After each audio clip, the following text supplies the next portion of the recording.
శ్రావణ mega sale మీ CMR legacy of జ్యువెలరీలో విఏలో 50% వరకు తగ్గింపు. వివరాలకు సంప్రదించండి. అందరికీ నమస్కారం. నా పేరు మాధురి. మీరు చూస్తుంది సుమన్ టీవీ నెట్వర్క్. ప్రస్తుతం మనతో పాటు ఉన్నారు astrologer, psychologist, life coach, what not, మనందరికీ సుపరిచితులు హరి రఘుప్రియ గారు. నమస్కారం అమ్మా. నమస్తే నన్న మాధురి. అమ్మా, ఈ మధ్య కాలంలో ఇల్లీగల్ కాంటాక్ట్స్ ఎక్కువైపోయినాయి. సో అందులోంచి కూడా కొన్ని ఆరా తీసినట్లయితే భర్త పట్టించుకోవట్లేదు కాబట్టి భార్య వేరే వాళ్ళకి అట్రాక్ట్ అవుతుంది అన్నది కూడా ఒక కోణంలో ఆలోచించాల్సిందే కనిపిస్తుందమ్మా. సో నిజంగా ఇలా ఉండటంలో భర్త పట్టించుకోవట్లేదు కాబట్టి ఆ ప్రేమ వేరే వాళ్ళ దాంట్లో వెతుక్కుంటుంది ఆ భార్య. అవును. మరి ఇది భార్య పాయింట్ ఆఫ్ వ్యూలో ఆలోచిస్తే భర్త తప్పులా అనిపిస్తుంది, ఆమె చేసింది కరెక్ట్ లానే అనిపిస్తూ ఉంటుంది. కరెక్ట్. అది దీన్ని ఏ విధంగా మనం ఆలోచించాలి, ఏ విధంగా భర్తని ఆ భార్య తన దారిలోకి తెచ్చుకోగలగాలి అన్న విషయాలు తెలుసుకోవాలనుకుంటున్నాం. తప్పకుండా. అయితే ఇది మా సైకాలజీలో ప్రత్యేకమైన అంశము, చాలా స్మూత్ ప్లస్ చాలా డెలికేట్ అంశం కూడా. ఇది ఒక భార్యాభర్తల మధ్య కాదురా, తల్లిదండ్రులు పిల్లల మధ్య, అంటే పేరెంట్స్ వర్సెస్ చిల్డ్రన్, వీళ్ళ మధ్య కూడా ఇటువంటి కాన్ఫ్లిక్ట్సే వస్తాయి. తల్లిదండ్రులు నెగ్లెక్ట్ చేయబడిన యుక్త వయసు పిల్లలు వేరే వాళ్ళకి ప్రేమ అనుకోవచ్చు, లవ్ జిహాదులు అనుకోవచ్చు, ఇంకో హాదులు అనుకోవచ్చు, ఏదైనా అనుకోవచ్చు, పక్కదారి పట్టచ్చు. ఆ పక్కదారి పట్టే క్రమంలో అవతల వాళ్ళు ఎవరైనా స్మూత్గా, అది ఇక్కడ వయసు చూడరు, ఆడపిల్లలైనా మగపిల్లలైనా. ఆడపిల్లలైతే ఏ వయసు వాడైనా సరే, అంకులైనా తాతైనా సరే, వాళ్ళ వెనకాల వెళ్ళిపోయే పరిస్థితి ఏర్పడుతుంది. మగపిల్లలు, టీనేజ్ పిల్లలు 14-15 అయితే ఆంటీలైనా సరే వెళ్ళిపోయే పరిస్థితి ఏర్పడుతుంది. ఇక్కడ there is no gender bias, ఎవరైనా సరే రిలేషన్కి కూడా తేడా లేదు ఇక్కడ.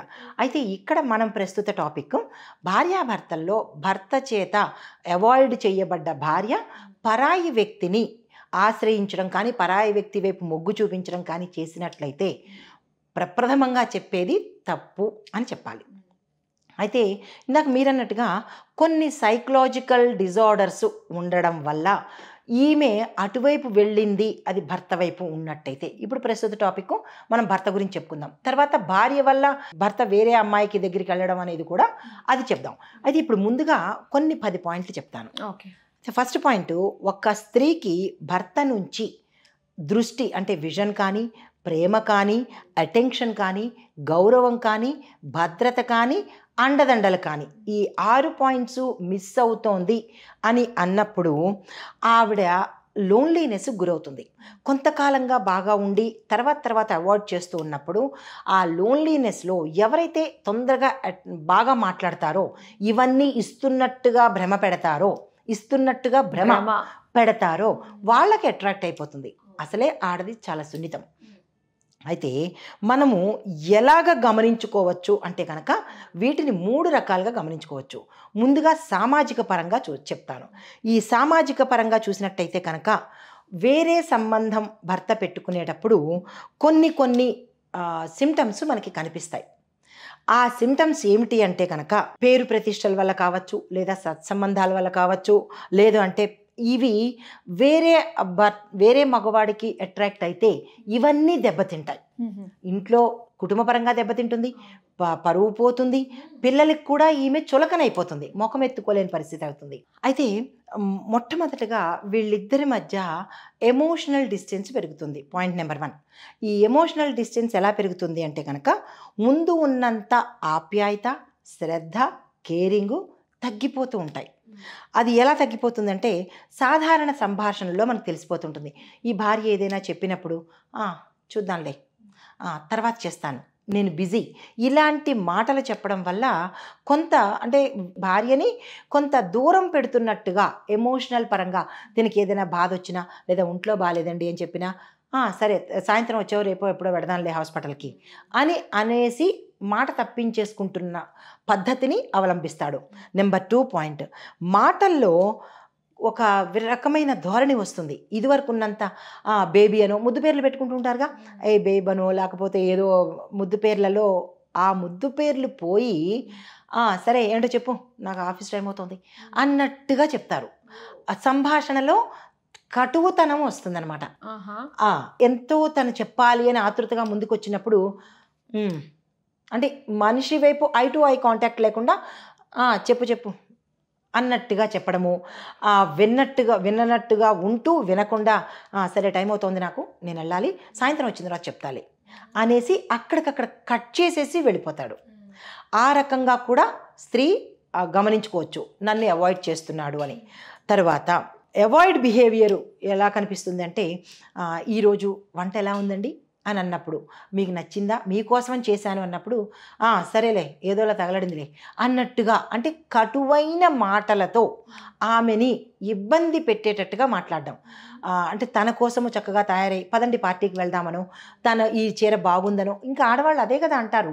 ఏమని అంటుంటారు భార్య, నా వంట నచ్చిందా అండి, లేదా నేను ఈ చీరలో బాగున్నానా, నాకు ఈ డ్రెస్ నప్పిందా, ఇలాగ అడుగుతున్నప్పుడు అతను తన వైపు చూడకుండా సరే ఏదో ఉందిలే పద అన్నట్టుగా, టైం అయిపోతుంది అన్నట్టుగా, ఇలాగ అవాయిడింగ్ నేచర్ని కానీ లేదా మాటల కరుకుదనాన్ని కానీ చూపిస్తూ అక్కడికక్కడ ముక్తసరిగా ఉన్నాడు అంటే కనుక అది కూడా మనం ఆలోచించవలసిన విషయం.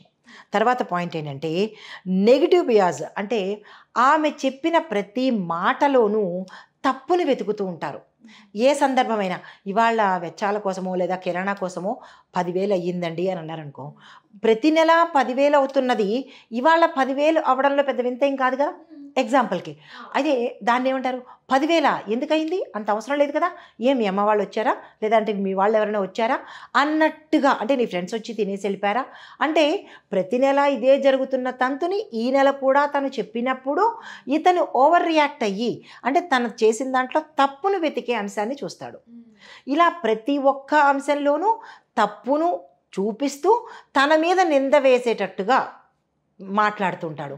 ఈ ధోరణిని కూడా భార్య గమనించుకోవచ్చు. ఇంకొకటి ఏంటంటే ఫిజికల్గా కూడా ఎలా ఉంటుందంటే క్లోజ్నెస్ తగ్గిపోతుంటుంది. ఇదివరకు ఉన్నదానికి ఇప్పుడు దానికి, ఇదివరకు ఆఫీస్ నుంచి రాగానే వెంటనే వచ్చేసి ఏదో సరదాగా కూర్చుని మాట్లాడడము, హగ్ చేసుకోవడము, లేదా పక్కన కూర్చోవడము, ఇలాంటి చేసిన బిహేవియర్ ఏమవుతుందంటే సేమ్ అదే మనిషి ఆఫీస్ నుంచి వస్తూ విసుగ్గా ముఖం పెట్టి ఏదో ముక్తసరిగా తన గదిలోకి వెళ్ళిపోవడము, లేదంటే వాష్రూమ్కి వెళ్ళిపోవడము చేస్తూ ఆ నిమిషం కూడా తను ఎదురొచ్చినప్పుడు హాయ్ అని చెప్పడానికి కూడా లేకుండా వేరేగా ప్రవర్తిస్తున్నప్పుడు కూడా భార్య గమనించుకోవచ్చు. ఇప్పుడు ఒకరోజు అంటే ఆఫీస్లో ఇబ్బంది లేదా ట్రాఫిక్లో ఇబ్బంది, ప్రతిరోజు అలా ఇబ్బంది ఉండదు కదా. గతంలో కూడా ఇదే ట్రాఫిక్ ఇదే ఆఫీస్ ఇబ్బంది ఉంది కదా, మరి అప్పుడు ప్రవర్తిస్తున్నప్పుడు ఇప్పుడు ప్రవర్తనకి ఎందుకు అంత తేడా వచ్చింది అంటే స్లోగా అవాయిడ్ చేస్తున్నట్టుగా భార్య గమనించుకోవాలి. తర్వాత మాట్లాడేటప్పుడు పక్కన కూర్చునేటప్పుడు కూడా ఇదివరకు పక్కన కూర్చుండడం, కూర్చున్నప్పుడు ఐ టు ఐ చూస్తూ చెప్పరా, చేతిలోకి చేయి తీసుకుని చెప్పు ఇవాళ సాయంత్రం ఏమైంది అన్నట్టుగా, నీకు ఎలా ఉంది, ఇలాగేవో క్లోజ్నెస్ మాటలు ఉంటాయి కదా భార్యాభర్తలు ఇద్దరికి. అలా కూర్చునేటప్పుడు తప్పనిసరిగా ఈమె కూర్చోపెట్టుకున్నా కానీ ఇలా కొంచెం దూరంగా వెళ్తూ ఉండడము, చెయ్యి తీసుకోకుండా ఉండడము, ఇటువైపు చూసి అంటే తన వైపు చూసి మాట్లాడకుండా వేరే చూసుకుంటూ ఉండడము, లేదా మొబైల్ చూసుకుంటూ ఉండడము, ఇలాంటివి ఏమైనా అంటే తన మీద అటెన్షన్ పెట్టకుండా తన మాటల మీద రియాక్షన్ లేకుండా ఉన్నట్టయితే కనుక అది కూడా మనము గమనించుకోవాలి. ఓకే, తన మీద రెస్పెక్ట్ తగ్గిపోయినప్పుడు క్రమంగా మాటల్లో సర్కాసిజం వచ్చేస్తుంది. నువ్వెప్పుడు ఇంతే, ఎప్పుడు రోగాలే చెప్తావు, ఎప్పుడు ఖర్చులే చెప్తావు, ఎప్పుడు అప్పులే చెప్తావు, ఎప్పుడు పిల్లల గురించే చెప్తావు, అంటే గతంలో అవే చెప్పింది ఇప్పుడు అవే చెప్తోంది. అంటే తన మీద తన రెస్పెక్ట్ అనేది ఇవ్వకుండా, అటెన్షన్ పెట్టకుండా తప్పించుకుని వెళ్ళిపోతాడనమాట. అంటే స్లోగా వాళ్ళిద్దరి మధ్య గ్యాప్ పెరుగుతూ వస్తుంది. But they are staying in under one roof, కానీ గ్యాప్ అనేది పెరిగిపోతూ ఉంటుంది. తర్వాత డెసిషన్ మేకింగ్స్లో కూడా ఈమెను దూరం పెడుతూ ఉంటారు. అంటే ఇంట్లో ఫైనాన్షియల్ ప్రాబ్లమ్స్ కానీ, అంటే మాట్లాడుకుంటూ ఉంటారు కదా, ఈ మంత్ ఇంత ఖర్చు పెట్టుకోవాలి, ఈ మంత్ అంటే ప్రతిదీ ఇదివరకు కలిసి మాట్లాడుకునేది కూడా ఇప్పుడు తనంతట తనే డెసిషన్ తీసేసుకుని తనకి చెప్పకుండా, ఇప్పుడు మనకి నెక్స్ట్ మంత్ మనకి ఈ అమౌంట్ రాబోతోంది, దాన్ని మనం ఎలాగా ఇల్లు కొనుక్కుందామా, కారు కొనుక్కుందామా అని గతంలో మాట్లాడుకున్నప్పుడు ఆ మాటలు ఇప్పుడు లేకుండా నాకు అమౌంట్ వచ్చింది, ఏరియర్స్ వచ్చేసాయి, నేను కారు కొనేశాను అని డైరెక్ట్గా ఇన్ఫర్మేషన్ ఇస్తున్నాడు. It's not an intimation. Intimation వేరు, ఇన్ఫర్మేషన్ వేరు. ఇంటిమేషన్ అంటే ఇద్దరు కలిసి కూర్చుని మాట్లాడుకుంటారు. ఇన్ఫర్మేషన్ అంటే it's already has been done, దాన్ని తీసుకొచ్చి చెప్పాలి కాబట్టి చెప్తాడనమాట. సో అంటే తనకి ప్రయారిటీ అనేది ఫైనాన్షియల్ విషయంలోనూ ఇవ్వటం లేదు, తర్వాత డెసిషన్ మేకింగ్స్లోనూ ఈమెను ఇన్వాల్వ్ చేయటం లేదు. సో ఇది కూడా తను గమనించుకోవచ్చు. ఏంటండి ఒక్కళ్ళు వెళ్తున్నారు, నేను కూడా రావాలి కదా అంటే, అక్కర్లేదు నేను వెళ్ళిపోతాను అంటే స్లోగా ఈమెను అవాయిడ్ చేస్తున్నాడు. ఈ మాటలన్నీ గుర్తుపెట్టుకొని ఈమె గ్రహించుకోవాలి. తర్వాత ఏంటంటే సెల్ఫ్ జస్టిఫికేషను, అంటే ఎస్ నేను కరెక్టు, అంతే, నేను చేసేది కరెక్టే, తను అలా ఉంది కాబట్టి అంటే సెల్ఫ్గా సమర్థించుకోవడము, స్వయం సమర్థన అంటారు. తను చేసే పనులకు నేను ఏ రకమైన నిర్ణయం తీసుకున్నా పర్వాలేదు అన్నట్టుగా ఈయనే తీసేసుకుంటాడనమాట.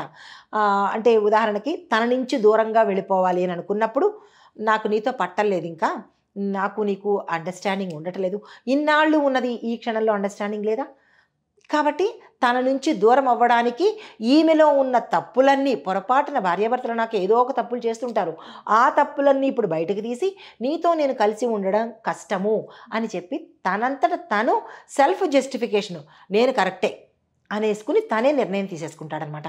ఇలాంటివన్నీ ఎత్తి చూపించేటప్పుడు కానీ ప్రతి భార్య భర్త ప్రవర్తనలో ఇటువంటివన్నీ గమనించుకోవాలి. ఏదో వెళ్ళిపోతున్నామంటే వెళ్ళిపోతున్నాం, టీ పెట్టేసాం, టిఫిన్ చేసేసాం, భోజనం చేసాం, అయిపోయింది అని అనుకోకుండా ఇవన్నీ గమనించుకున్నట్టయితే మంచి జరిగే అవకాశం ఉంది. ఇలాగ నెగ్లెక్ట్ చేయబడడం వల్ల వేరే వాళ్ళకి ఈవిడ అట్రాక్ట్ అయిపోతుంది అనమాట. అలా అట్రాక్ట్ అయినప్పుడు ఆ కోణంలోంచి కూడా చూసినట్టయితే కనుక మరి వీళ్ళిద్దరూ డైవర్స్ తీసుకుంటారు, పెద్దవాళ్ళతో మాట్లాడుకునో కుదరకో వెళ్ళిపోతారు, వేరే వాడికి అట్రాక్ట్ అవుతారు.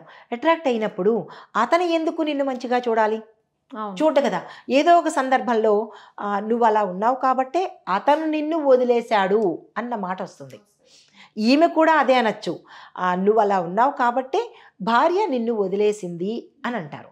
అయితే మగవాడికి చెల్లుబడి అవుతుంది, ఆడదానికి చెల్లుబడి అవ్వదా అంటే ఎవరికీ చెల్లుబడి అవ్వదు.